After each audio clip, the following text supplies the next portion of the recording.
Hello everybody, I hope everybody is fine. I'm Savitri of GMA classes.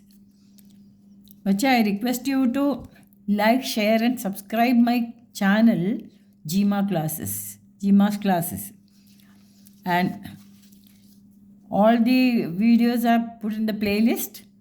You can go through the playlist and learn whatever particular question or whatever particular exercise you want to go through.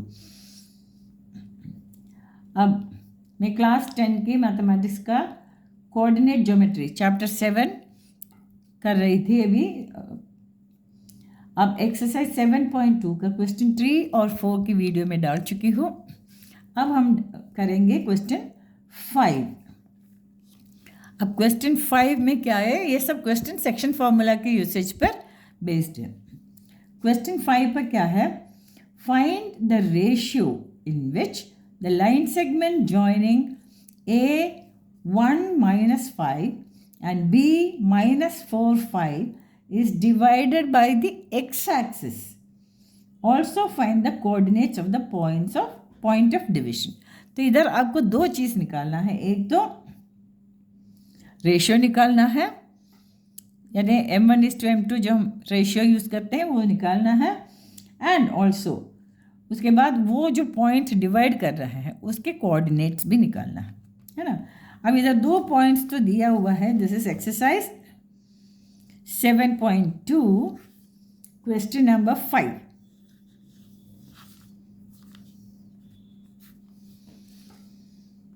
अब इसमें क्या है, दो points दिए हैं।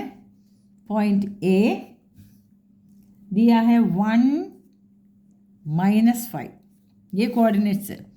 अब point B दिया हुआ है, उसके कोऑर्डिनेट्स है -4 5। ये दो पॉइंट्स दिया हुआ है। ये पॉइंट्स को ज्वाइन करके जो लाइन मिलता है, this point is divided by the x axis. ये लाइन को एक्स एक्सिस डिवाइड करता है। अब इसमें हमको एक चीज़ बहुत ज़रूरी समझना ये है कि ये मैं रफ में बता रही हूँ, हम एक्स कोऑर्डिनेट और वाई कोऑर्डिनेट जब बनाते हैं, ये एक्स एक्सिस में जो भी पॉइंट लेंगे वो सारे पॉइंट्स की वाई कोऑर्डिनेट 0 होगा।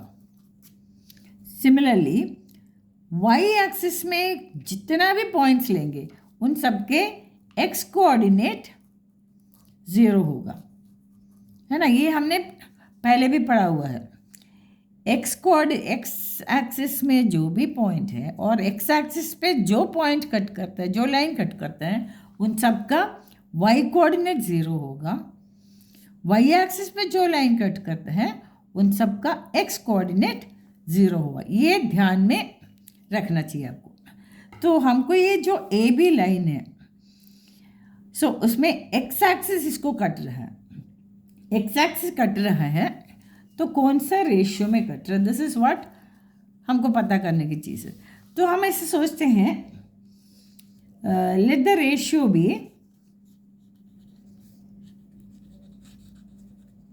हम रेशियो को k:1 मानते हैं, यानी द रेशियो को k:1 मानते हैं। अब मान लो कि हमका हमारा पॉइंट P है ना। पॉइंट P लेते हैं AP:PB, k:1 है। तो ऐसा हो तो हमारा पॉइंट P के कोऑर्डिनेट्स क्या होगा और ये AP:PB क्या होगा, k:1 क्या होगा, ये ही है क्वेश्चन, है ना। अब इसमें हम लोग सेक्शन फॉर्मूला यूज़ करते हैं। सेक्शन फॉर्मूला क्या होता है, एक्स कोऑर्डिनेट, इसको एक्स और वाई मानते हैं। ये x1 y1 है, ये x2 y2 है। x1 y1 x2 y2।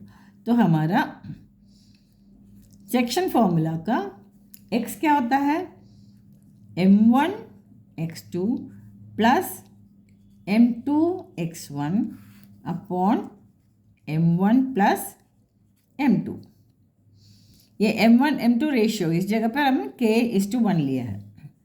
y का क्या होगा, m1 y2 plus m2 y1 upon m1 plus m2। ये है हमारा सेक्शन फॉर्मूला। मैं इसको बार बार लिख रही हूँ ताकि तुम लोगों को अच्छी तरह ये दिमाग में बैठ जाएगा ये फॉर्मूला। अब since this is divided by the x-axis, since AB, line segment AB is divided by the x-axis, इसमें क्वेश्चन में बताया है वो x-axis से डिवाइड कर रहा है ना। the coordinate or the y coordinate of the point of division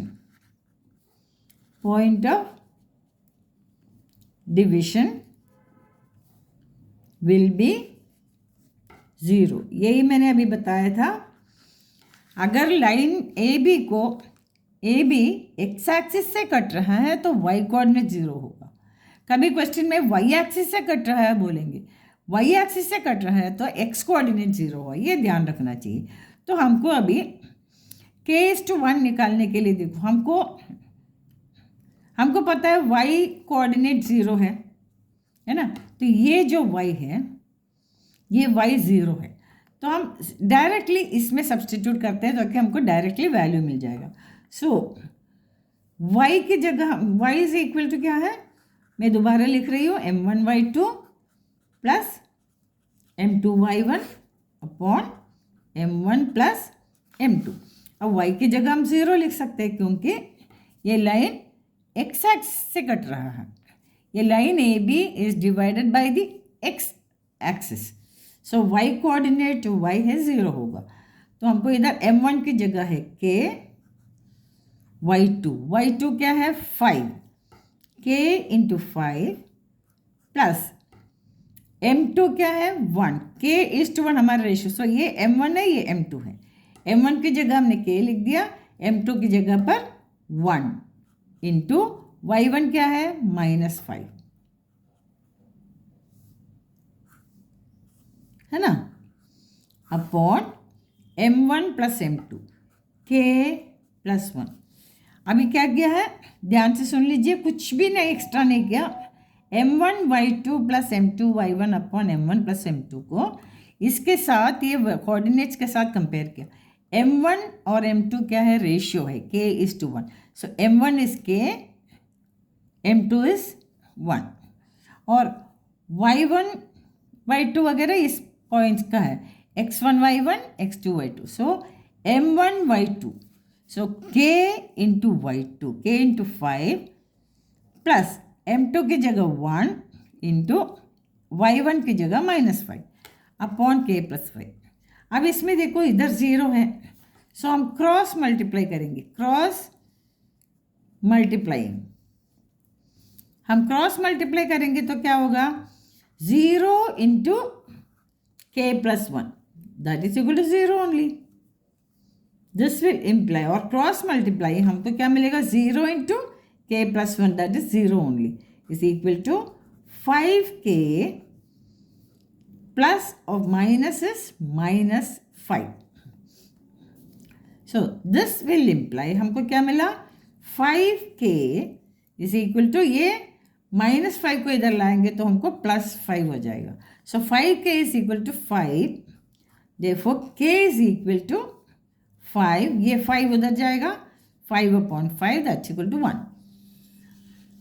तो हमको k की वैल्यू मिल गया। देयरफॉर देखो इधर हमको x2 x1 वगैरह यूज़ करने की ज़रूरत इसलिए नहीं पड़ी क्योंकि हमको x एक्सिस कट रहा है तो y कोऑर्डिनेट 0 होगा, तो हमको इसको इक्वेट करना इजी रहेगा है ना। सो हमने मेरे सीधे y कोऑर्डिनेट इसमें सब्सटीट्यूट कर लिया, इक्वेशन में सब्सटीट्यूट कर लिया। सो हमको k इज इक्वल टू 1 मिला। Therefore the